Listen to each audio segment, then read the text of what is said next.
on day 8 of our self-love in relationship challenge.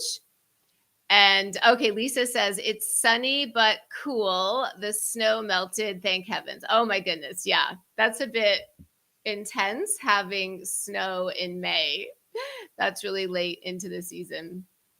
So we are back for day 8 of our self-love in relationship challenge. And we have just been talking about so many different practices. The past, excuse me, couple of days, we've really been focusing on healthy communication. And we've just been going over so many different communication practices to just really help us talk to our partners in ways that can bring us together rather than bring us apart. And I've mentioned many times my background, my PhD is actually in marriage and family therapy. And from my experience working with so many different couples over the years, communication is really where a relationship is made or not. So it cannot be overemphasized how crucial and foundational, healthy, basically positive communication is to a relationship. So yeah, it's a big deal. So I'll just quickly go over the practices that we have done so far, and then we're going to go right into some new practices for today. Today will be the last day we focus on communication, and then tomorrow, day 9, we're going to do something completely different and exciting as well. So on day 1, the first practice is fearless, radical commitment to your own happiness. Does that feel good?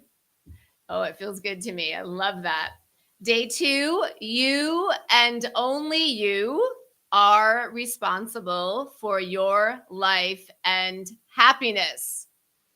How does that one feel? Day 3, fearless, radical commitment to your human's needs. How does that feel? Feels like, oh, I can really commit. I can really privilege. I can really honor my human's needs. That sounds great. Day 4, the relationship is in each moment. Day 5, love is a verb. Love is a verb. How are we showing up for each other? How are we actually behaviorally loving each other? And then day 6 and day 7, we have been going over so many different, communication practices. So, if you're tuning in, let me know. I'm really curious which practice has maybe resonated with you the most. Which practice are you focusing on? What is feeling really good? How are you showing yourself self-love just on your own? And how are you showing yourself self-love in relationship? Let me know how it's going. I know for me, I've been sharing this a lot, that coming together every day like this, this is actually our 18th day of our self-love revolution. We previously had 10 days of a self-love challenge, which just focused on our own self-love outside of relationship. And now we're on day 8 of our self-love in relationship. So if you've been following along, this is our 18th day of self-love. And I'm just curious, how is it landing? Are you feeling a bit different internally? What is your internal experience, and what are you noticing on your in your external reality with your relationships? What are you seeing? What are you experiencing?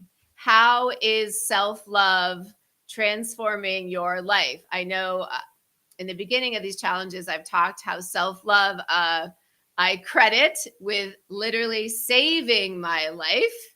And I feel that self-love really continues to save my life, to give me pretty much all of the gifts in my life are from my own self-love practice. So let me know how it's feeling for you.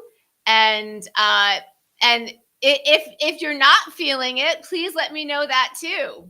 Please let me know if you're struggling. Please let me know what challenges you might be having right now, and we can talk about those as well. So please share openly, honestly. Anything is great. It's just great to hear how everyone is doing. Hello, my sister Gretchen. I'm focusing on active listening with my family. Amazing. You told a beautiful story yesterday, the day before, about active listening with your sister. Not your sister, sorry, your daughter. I'm so glad. I'm so glad. And let me know how it's working. What are you noticing as you practice more active listening with your family? Uh, what tends to happen is when we do this type of behavior, especially with our kids, we will start to see our kids doing this behavior. So it's really, really exciting to bring these very healthy practices to the people around us, to share these really healthy practices. Uh, and if you feel like it, I wanted to just check in on our scale. Last week, maybe on Wednesday, a week ago, we gave ourselves a number from 1 to 10 on our self-love, just individually, and on our self-love in relationship. And I just wanted, if it feels resonant, of course you don't have to, but if it feels resonant a week later, just checking in on those numbers.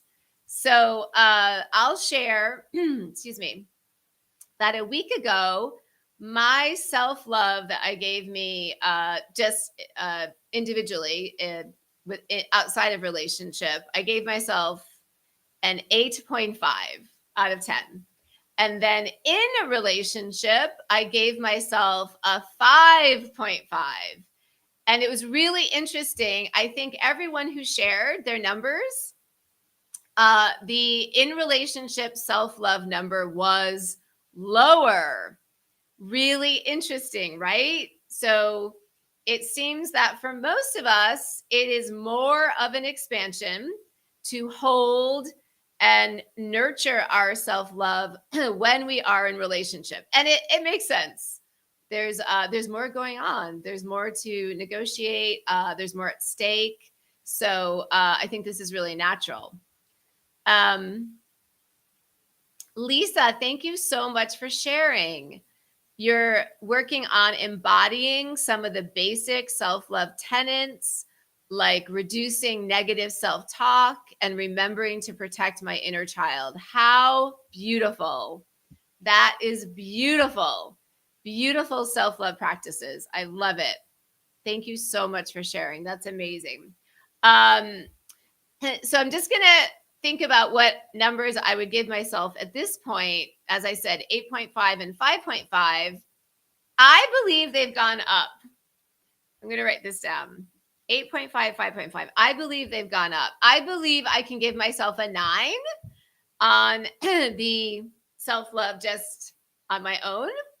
And in self-love in relationship, I think I can go up to a 7. I think this challenge has really helped me. And all of us talking about it every day and all of that, the solidarity, all of that, I think has really helped me increase my self-love. So yeah, I would say I'm at a 9 and a 7 for the 2 scales of my self-love. Hello, beautiful sister Christina. Oh my goodness. Okay, these are the miracles that happen when we are so aligned and we are practicing self-love. I'm just going to share this beautiful comment. This is so beautiful. Christina, our dear sister in Portland, is sharing a miracle happened.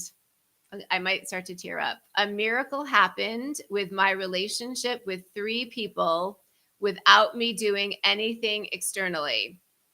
I'm getting massive chills. That is so beautiful. Thank you so much for sharing this miracle. We've been talking about this so much, as within, so without, this universal principle.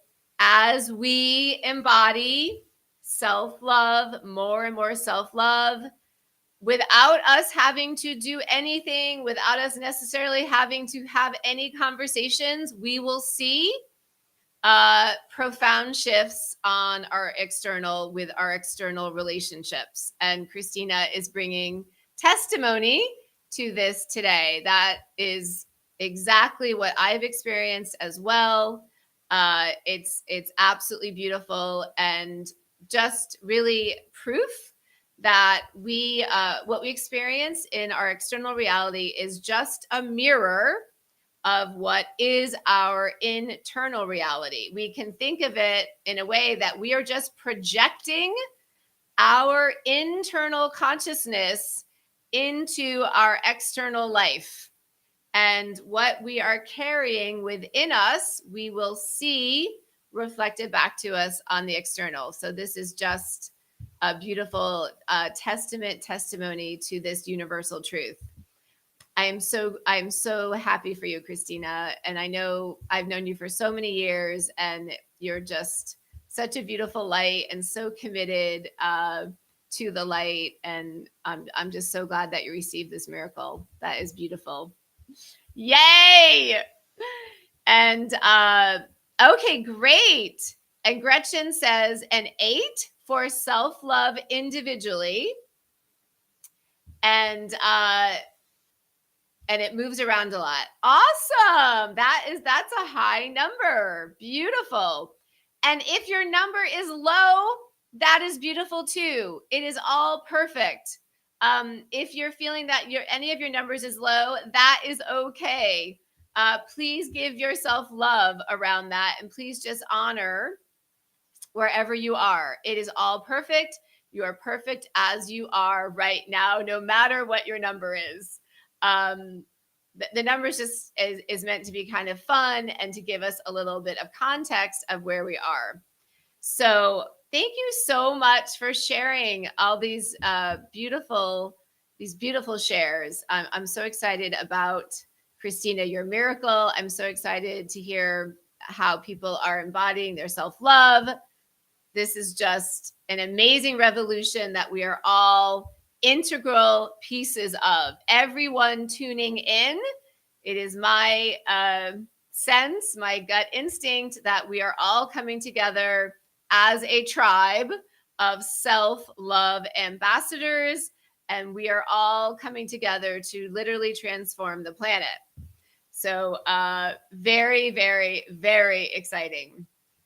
And before we get into the practice for today, at the top of the chat in the You Are Your Own Hero Facebook group, there is a link to a course that my partner and I created. It's called the Namaste Method, and it's a very comprehensive course that covers all of these communication practices that we've been talking about over the past few days. And I'm so grateful to my sister Christina, who bought the course, I think yesterday, and I hope that you get so much out of it. The course is very inexpensively priced, and there's also a money back guarantee. We so believe in it, so we have a money back guarantee.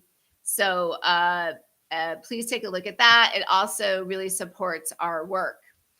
And I also have a link at the top of the chat to a wonderful book by John Gottman. We've talked a bit about John Gottman, I believe, over the past 2 days. He is an amazing marriage and family therapist in my same field, and he runs a love lab, and he scientifically studies couples, and he can predict which couples will have longevity in their relationship and which won't, really based on their communication. So I've put in the chat one of his books. It's a great book. He's just a wonderful resource for healthy communication. So I highly recommend anything that he has written. Good morning, amazing Joe, my brother in Hawaii. I'm so glad you're here. How are you? How is everything in the beautiful state of Hawaii? We're so glad you're here. Nice to have a gentleman in the house. And Joe, we were just doing a self-love sort of assessment. If you want to join in, what number from 1 to 10 you feel you're at in your individual self-love, and what number from 1 to 10 you feel you're at in your relational self-love. So we would love to hear. Okay, so day 8, we are going to wrap up our healthy communication practices. Over the past 2 days, we've talked about many different orientations, many different practices. And it seems like the ones that have really resonated with all of us, that have created the most conversation, are active listening. And yesterday we talked a lot about vulnerability. And just one more time, if you haven't seen anything prior to this episode, active listening is simply when one person talks, the other person listens, just listens, doesn't say a word, and then repeats back what the first person has said, and then you switch. And it's such a simple technique, but it's easy to fall out of it, especially if you get triggered, especially if someone says something that you really want to defend yourself about. So it's very easy, it's very human to fall out of active listening. My commitment in my own relationships right now, especially my partnership, is, especially if we're talking about anything tricky, anything that might be painful or uncomfortable for one or both of us, that we stay in active listening. When we get out of active listening, that's when conversations really go south, and when things can really start to be injurious to all of us. So I can't say enough about active listening. Active listening, I think, can transform relationships. And then yesterday we talked quite a lot about vulnerability. And a lot of us were sharing that vulnerability is scary. Vulnerability is something, sometimes a challenge. And I was sharing that I feel the same way. And where I've landed with vulnerability is I am committed to showing up in the most open-hearted, most vulnerable way that I can. That is my commitment to myself. I want to be the best version of myself as much as I can. And I'm giving my relationship the best shot if I'm showing up in this way. And then I make peace with whatever comes back, with whatever I receive. I may get hurt. I may not. My partner may also show up open-heartedly and vulnerably.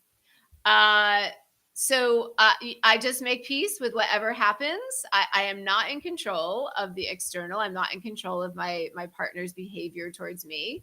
But I am committed to showing up in my best self and my continual expansion. So we talked a lot about vulnerability and open-heartedness yesterday. And I'm just curious, for all of my amazing people here, For those of you who were here talking about vulnerability and open-heartedness, where you land on vulnerability and open-heartedness at this point, after we've been talking about it. I'm curious how it feels at this point after we've been marinating in it for a bit. Okay, so today we're going to wrap up our healthy communication practices. And I'm just going to introduce a few more practices. These are all from our Namaste Method course. The link is at the top of the chat if you want to look at it. It's really helpful. And okay, so let's go to, okay, the first practice we're going to talk about today is an expansion of active listening. We're going to add 2 more pieces to active listening.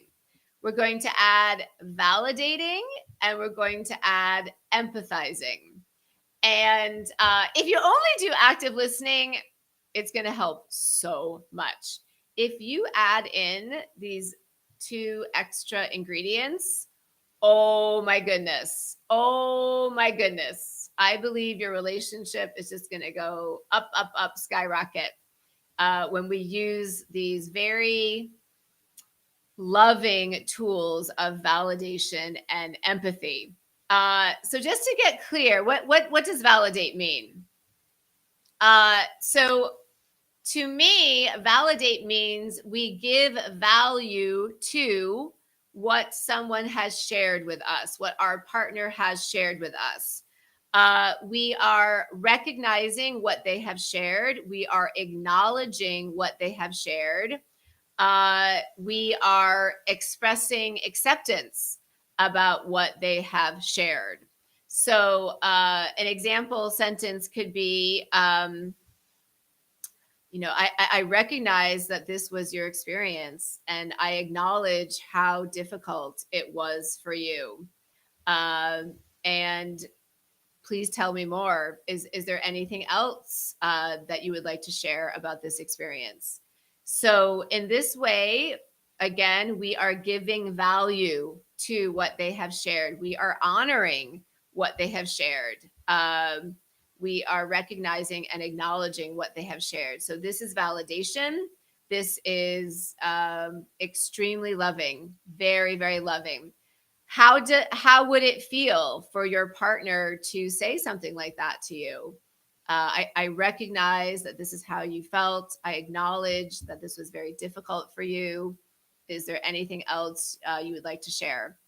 I know just saying that out loud and feeling that in my body, that feels amazing. That is such a gift to receive from your partner and also to offer your partner. To me, at least, one of the most precious experiences I have in partnership is being understood. It's to me, it's sort of less important what actually happens after these trickier conversations, just to feel that my partner is making an effort to understand me, and if he does arrive at understoodness, that feels amazing to be understood for me. And then a further step is empathy. And so what do we mean by empathy? Empathy means we are able to put ourselves in someone else's shoes and see things from their perspective. And this is a little different from sympathy, which is more understanding from your own perspective. So an empathetic statement would be, I can understand how you feel. In your shoes, I can understand that this was super difficult and painful for you. I can understand that.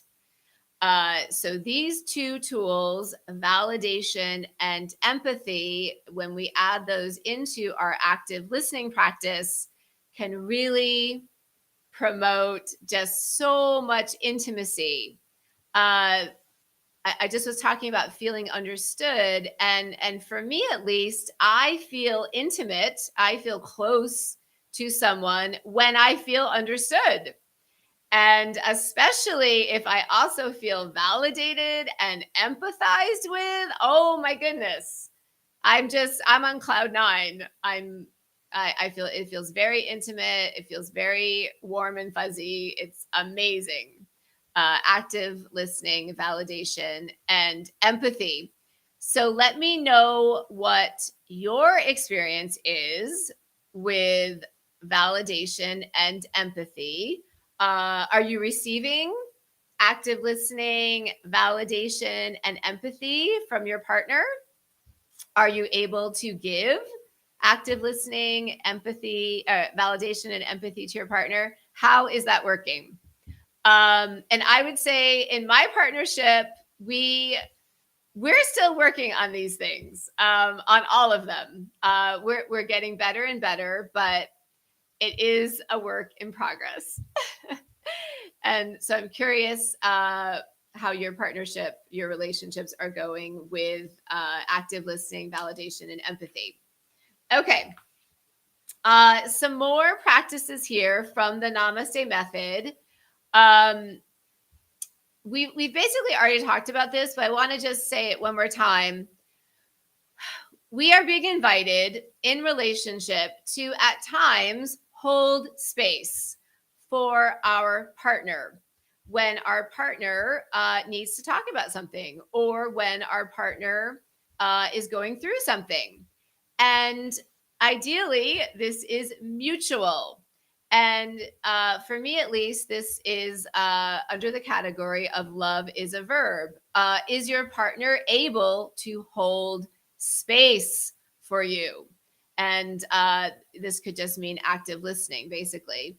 But when you are going through something, when you need support, is your partner able to hold space for you?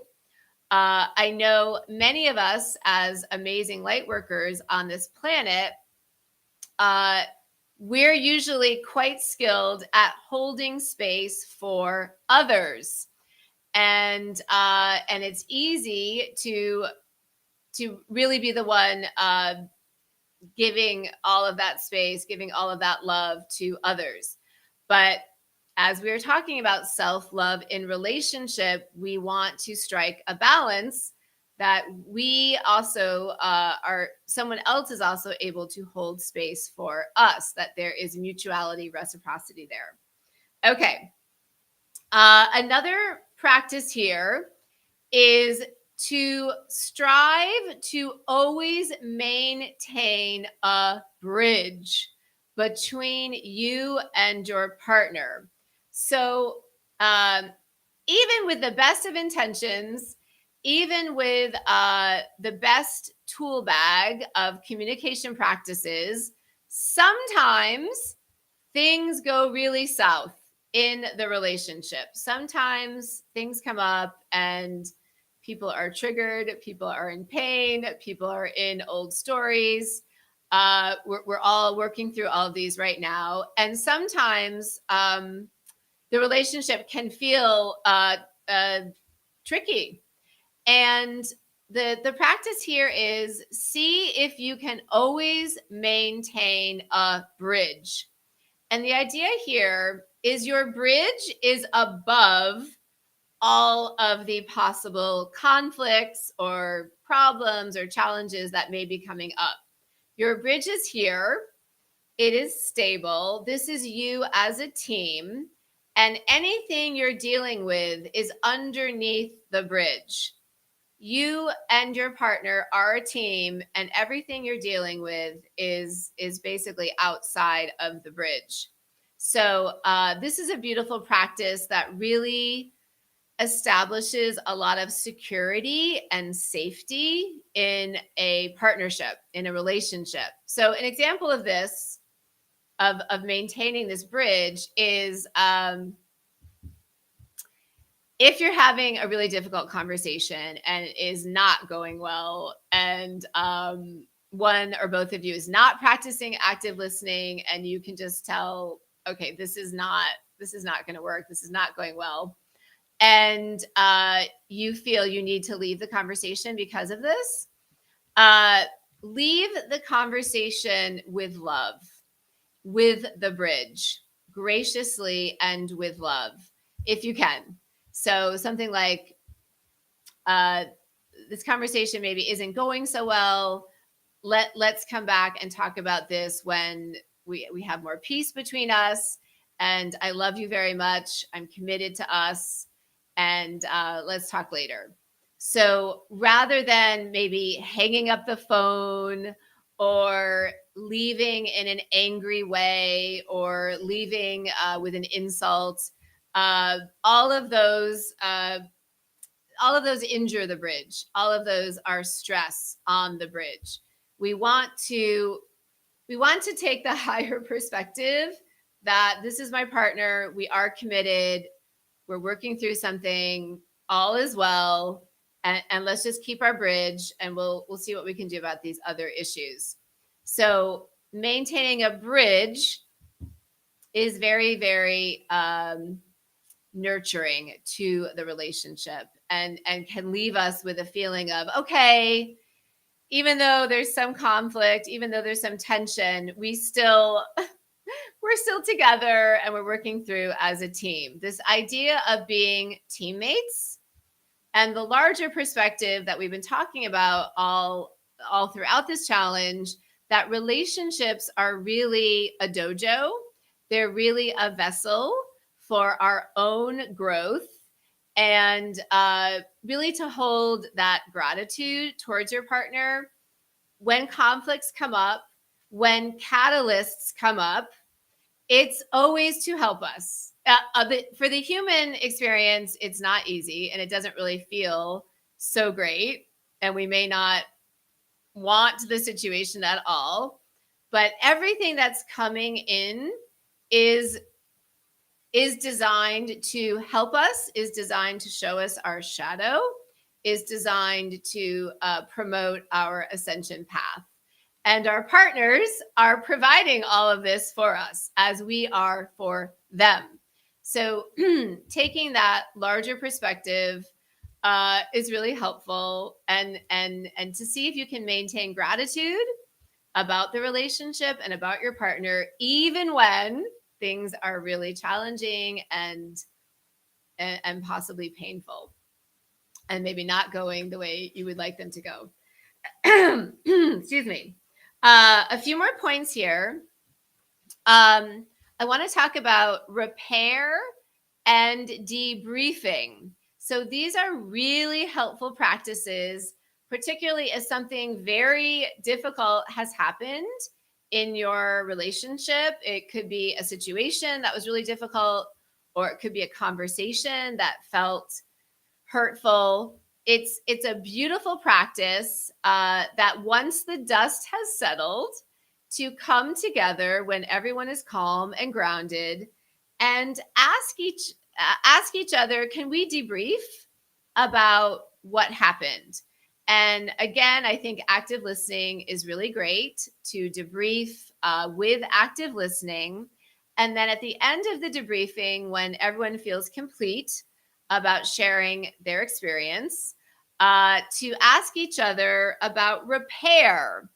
Is there any repair that you might need after this experience with me?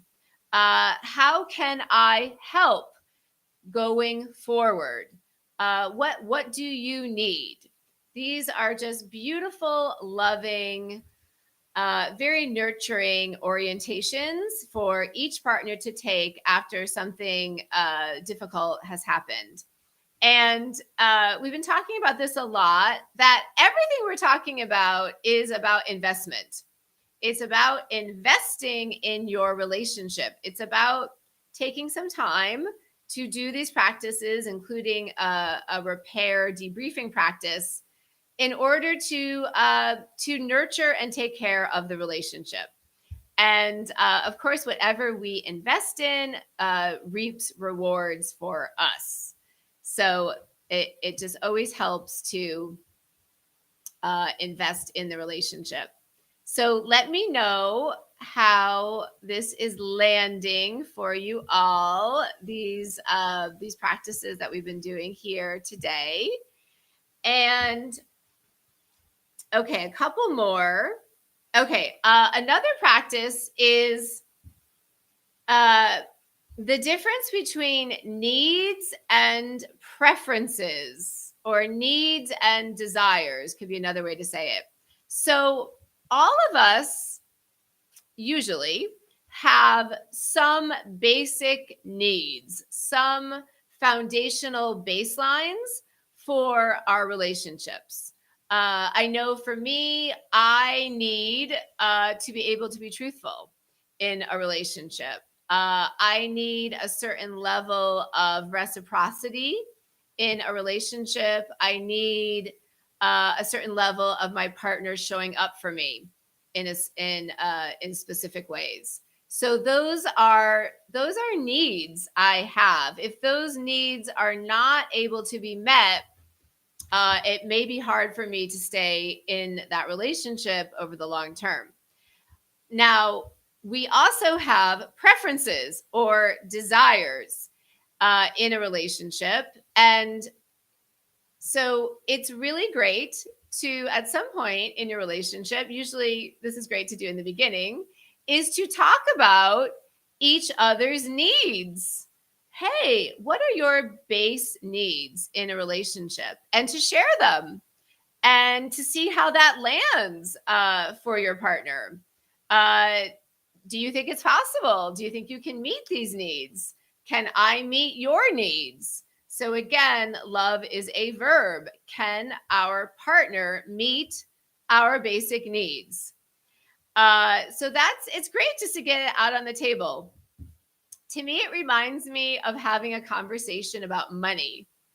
I know the way I've been brought up, I've sort of been socialized that somehow we shouldn't talk about money with other people, that it's inappropriate, or money is dirty. I don't know. So many weird programs around money. Uh, but I see this topic in the same way, that why aren't we openly talking about our needs really from the beginning? I know that I haven't in my partnerships, in my relationships. I haven't started out the relationships by saying, hey, can we talk about each other's needs in relationships and see how that lands for each other? I've never started a relationship in that way. So note to self, um, very important. And actually, with my current partner, we're, I would say, somewhat in the middle of talking about each other's needs. But we've known each other for 2 years now, so it's a little late, but better late than never. Better late than never. All is perfect. So let me know how that feels. And then a conversation about your preferences or desires. These potentially are more flexible. And in these areas, this is usually where the expansion is going to happen for you. Because generally, our partners do not meet all of our preferences or our desires. Let me know. I'm laughing here because this has been a challenge for me, as I think it has been for my partner as well. Let me know what your experience is with this. I would love to know. But basically, usually what happens is some of our preferences or desires are met by our partner. Some of them aren't. And then, so this is just a field of interesting interactions that we can have around the preferences that are not being met. And usually what is happening is usually it's a situation for both of you to grow, for each one of you to shift in some way to create harmony between you. So it's great. It's part of our expansion. It's really helpful. And I can see that in my partnership, that where his preferences and my preferences, where there are differences, we are each being invited to shift a bit so that we have harmony. And I can see that this has actually served me so much and expanded me. And I believe for my partner as well. So I'm really curious what your take is on this, if you've had a similar experiences around preferences. Okay, and then the last practice I'm going to go over here is it's about inner partnership. So I know for me, I've said this before, I grew up in Cinderella land where I was really socialized to believe that my Prince Charming was going to show up on a white steed and I would live happily ever after in his castle and everything would just be perfect because of him. Yeah, that did not happen. And now I'm grateful that that did not happen. But that was my programming, that a man would come into my life and everything would be perfect. And what really has happened is my partner has come into my life and I would say has brought up so much of my shadow, has brought up so many of my own gaps in my self-love, and has illuminated for me where I'm being invited to expand. And one of those areas for me has been inner partnership. So sometimes my partner is going through things. Sometimes he's not available. And this has really, really invited me to come back to myself and know that my most important partnership is with myself and that I always have myself, regardless of what is going on with my partner or anyone else. So, an expansion, a practice here that has been so helpful for me is this inner partnership, inner solidarity, inner companionship. And this is what has helped me to feel very whole, very secure, very safe, no matter what is going on with anyone else or the external reality. So I believe this is the invitation for all of us to really forge through with inner partnership. So let me know how that is landing for you. And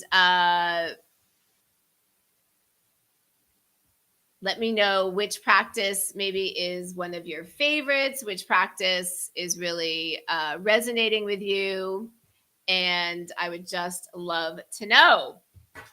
So tomorrow, we are going to go into a completely new practice outside of communication. Well, I guess it does actually have a bit to do with communication. And this practice is the truth always serves everyone in the end. The truth always serves everyone in the end. I know for me, growing up, I was very much socialized to not speak my truth, to suppress, to stick to things other people wanted to hear. And coming out of that, breaking through that programming has been very life-changing for me. And the guidance, the channeling I always get is that no matter how, in the short term, uncomfortable the truth may be for others around us, in the end, the truth always serves all. So we're going to talk a lot about that tomorrow. And that is tomorrow's day 9. That is day 9's self-love in relationship practice.